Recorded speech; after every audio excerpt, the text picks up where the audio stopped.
नमस्कार, मैं हिमांशु।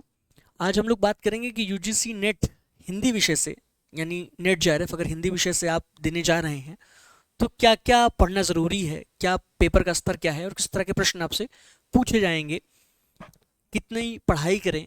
तो सारी बातें हम लोग इस एक वीडियो में ही पूरा करेंगे। तो ज़रूरी बात यह कि इस वीडियो का एक एक पक्ष देखना बहुत महत्वपूर्ण है। ये नेट का सिलेबस है। लोगों का प्रश्न ये होता है हिंदी विषय से, लोगों का प्रश्न ये होता है कि क्या सर पूरा सिलेबस पढ़ना ज़रूरी है, या कुछ किताबों का नाम बता दीजिए। इस तरह की चीज़ें, इस तरह के प्रश्न पूछे जाते हैं। तो पूरी बातचीत हम लोग करेंगे, समझेंगे, और बहुत ज़रूरी है इस वीडियो को देखना। मेरा जो जेआरएफ है वो फर्स्ट अटेम्प्ट में हो गया था। 99.9 परसेंटाइल से भी अधिक रहा है। तो ये प्लस पॉइंट है। अगर मैं अनुभव के आधार पर आपसे बात कह रहा हूँ तो इसका लाभ आपको निश्चित रूप से मिलेगा। ये रहा नेट हिंदी का सिलेबस। लोगों का प्रश्न, पहला प्रश्न ये होता है क्या सिलेबस पढ़ना ज़रूरी है। तो बहुत ज़रूरी है। ध्यान दें, ज़रूरी नहीं है, बहुत ज़्यादा ज़रूरी है। बिना सिलेबस के आप जिस तरह के प्रश्न बन रहे हैं, बिना सिलेबस पढ़े आपका काम नहीं होने वाला है। विशेष बात यह है कि इसमें विधाएं लगी हुई हैं। आप अगर आखिर में आएंगे और उन विधाओं से प्रश्न पूछा जाता है, मतलब हिंदी वालों का भी प्रश्न होता है कि पार्ट ए के लिए, यानी कि जो रिसर्च का पेपर है, जो जनरल पेपर है यूजीसी नेट में, उसके लिए क्या करें,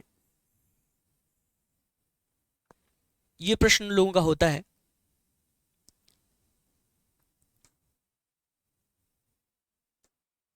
ध्यान देंगे कि जो नेट का पेपर है उसमें आप जानते हैं 50 प्रश्न जो जनरल पूछे जाते हैं सारे विषय में, ठीक है। और 50 प्रश्न पूछे जाते हैं आपके सब्जेक्ट स्पेसिफिक। माफ़ करें, जो 100 प्रश्न हैं वो आपसे पूछे जाते हैं सब्जेक्ट स्पेसिफिक, ठीक है। 100 प्रश्न।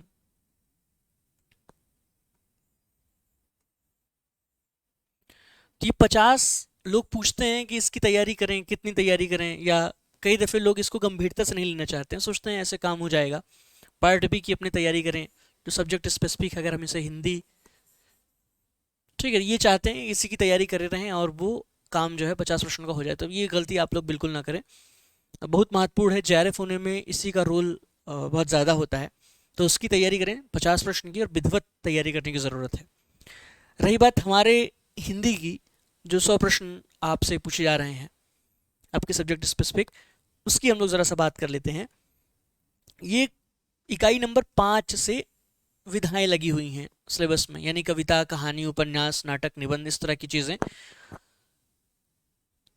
ठीक है। तो उस पर ध्यान देना ज़रूरी है।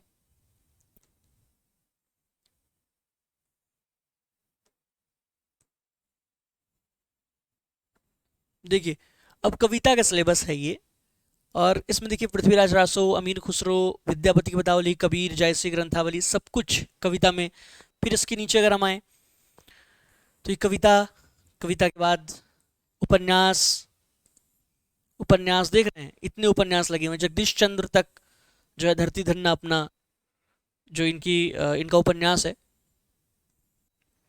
ठीक है। तो ये उपन्यास, इतने उपन्यास। उसके बाद कहानियाँ, मतलब राजेंद्र बाला घोष, माधवराम सप्रे, 1901 में जो इनकी कहानी निकली थी टोकरी भर मिट्टी, यहाँ से, और निर्मल वर्मा तक, परिंदे तक, 1960 तक, ये पूरा लंबा इतिहास हिंदी कहानियों का।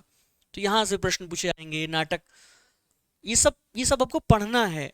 जितनी विधाएं आपकी स्क्रीन पे दिख रही हैं, एक एक पुस्तकें हैं ये सब, ठीक। कोई कोई कुछ पृष्ठ हैं, कोई कोई कुछ पुस्तकें हैं। सब आपको पढ़ना ज़रूरी है। ऐसा नहीं है, इसका कोई ऑप्शन नहीं है कि आप जो है शॉर्टकट मार लें, कहीं नोट्स पढ़ लें, नहीं, ऐसा कुछ मत करें। आपके लिए ही ये सिलेबस बनाया गया है। ऐसा तो है नहीं कि किसी दूसरे सब्जेक्ट के आदमी के लिए है। आपके लिए है, जो हिंदी से पढ़ना चाह रहा है, जो हिंदी से यूजी नेट देना चाह रहा है, उसके लिए बड़ा सिलेबस बनाया गया है। तो काम चोरी जो है वो अच्छी बात नहीं है हर जगह पे। सिलेबस बहुत सुंदर है, बहुत बेहतरीन है। सिलेबस को आप पूरा पढ़ेंगे, आप समृद्ध हो जाएंगे। अगर आप हिंदी के अकादमी जगत में कदम रख रहे हैं, खासतौर पे आप जानते हैं नेट के एग्ज़ाम के बाद आप असिस्टेंट प्रोफेसर के लिए एलिजिबल हो जाते हैं, किसी भी जिस भी विषय में आप देते हैं। तो अगर आप पढ़ाना चाहते हैं डिग्री कॉलेजेस में, यूनिवर्सिटीज़ में, और इतनी बेसिक विधाएं अगर आप हिंदी की नहीं पढ़ रहे हैं, तो नैतिक रूप से देखा जाए तो आपको कोई अधिकार नहीं है शिक्षक बनने का, अगर आप इतनी विधाएं नहीं पढ़ते हैं। ये बहुत मास्टरपीस जिसे हम कहते हैं कृतियाँ आपके सिलेबस में लगाएंगे, बहुत अच्छी अच्छी कृतियाँ लगाई गई हैं, कुछ भी बोरिंग नहीं, बहुत इंटरेस्टिंग है सिलेबस। सिलेबस ज़रूर पढ़ें, और उसके साथ सिलेबस के साथ जो हिंदी साहित्य का इतिहास का पोर्शन है पूरा, वो पूरा पढ़ें। तो एक एक सिलेबस में अंदर अंदर से प्रश्न बनते हैं, मतलब निश्चित रूप से चूंकि पिछले 2-3 सालों से प्रश्न बनने लगे हैं, तो आप कोई कोताही नहीं करेंगे, आप बिल्कुल सिलेबस पढ़ेंगे, प्रॉपर नोट्स बनाएंगे, एक बेहतरीन समझ रखेंगे, तब आप जाकर के एग्ज़ाम देंगे। तो ये तो बात हो गई जो विधाएं सिलेबस में लगी हैं उनकी। अब पुस्तकें कौन कौन सी लें? तो देखिए, हिंदी साहित्य के इतिहास वाले सेक्शन के लिए आप जानते हैं रामचंद्र शुक्ल की पुस्तक तो महत्वपूर्ण है ही। कुछ जो कुंजी वाले किताबें मौजूद हैं, यानी कि जो शॉर्टकट मारने के लिए, जैसे दृष्टि की किताब मौजूद है, और गोविंद पांडे वाली किताब, ये किताबें आप ले सकते हैं, लेकिन ध्यान दें कि विधाएं तो आप पूरा पढ़ें। जैसे निराला की कविता है जूही की कली, बहुत सुंदर कविता है, 1916 की कविता। जागो फिर एक बार, सरोज स्मृति राम, सब मास्टरपीस। आपको कोई अधिकार ही नहीं है, अगर आप इन कविताओं को नहीं पढ़ते हैं और आप हिंदी साहित्य में या शिक्षक बनना चाहते हैं, तो आपको कोई अधिकार नहीं, आप शॉर्टकट मार के कराना चाहते हैं। ये अधर्म है एक प्रकार से।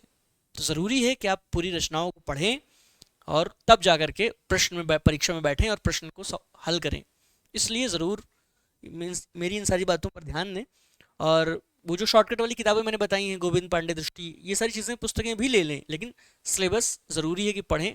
और मैं तो रहूँगा आपके साथ। अब जो लोग जून 2023 की 2024 की में तैयारी करना चाह रहे हैं नेट की, क्योंकि अभी दिसंबर वाला एग्ज़ाम होने जा रहा है, तो ये तो मुश्किल है 1 महीने में चीज़ों को कवर करना, लेकिन जो लोग जून की तैयारी करना चाहते हैं उनके साथ मैं ज़रूर जुड़ूंगा, और मेरे साथ तैयारी करेंगे तो बेहतर तैयारी करेंगे, ऐसी मुझे उम्मीद है। और चलिए, मिलते हैं, इत्मीनान से मिलते रहेंगे और अपनी तैयारी को साकार करेंगे। धन्यवाद।